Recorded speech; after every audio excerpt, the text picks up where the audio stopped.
Assalamualaikum warahmatullahi wabarakatuh. Nama saya Dina Alfiah dari program studi agama-agama akan menjelaskan tentang ancaman terhadap unsur kesatuan politik. Ancaman merupakan usaha atau kegiatan yang dianggap dapat menimbulkan bahaya maupun kegelisahan, sedangkan politik berarti dari, untuk, atau yang berkaitan dengan warga negara. Jadi, ancaman politik adalah setiap usaha atau aktivitas kegiatan dari dalam negeri maupun luar negeri yang dianggap dapat membahayakan keutuhan keselamatan warga negara.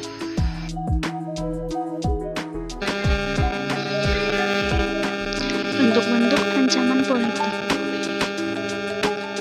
Ancaman politik ini sering digunakan oleh pihak dari luar negeri. Yang pertama ada intimidasi. Intimidasi adalah tindakan menakut-nakuti terutama untuk memaksa orang atau pihak orang lain berbuat sesuatu atau sebuah gertakan atau ancaman. Yang kedua ada provokasi.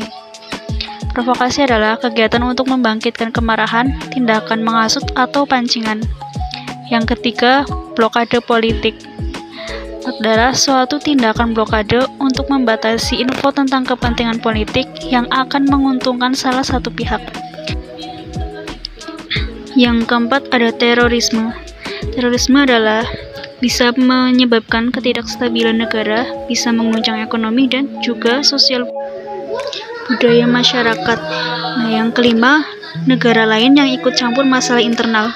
Misalnya seperti hak asasi manusia, pemilihan umum, atau hukum yang seharusnya menjadi masalah Indonesia dan harus menyelesaikannya sendiri oleh pemerintah Indonesia yang berwenang. Ancaman politik yang berasal dari dalam negeri. Yang pertama, korupsi. Korupsi yang dilakukan pejabat sangat merugikan bangsa karena dapat menghambat pembangunan negara. Yang kedua ada konflik SARA yang berkaitan dengan politik. Konflik ini bisa menimbulkan persatuan dan kesatuan akan menjadi pecah.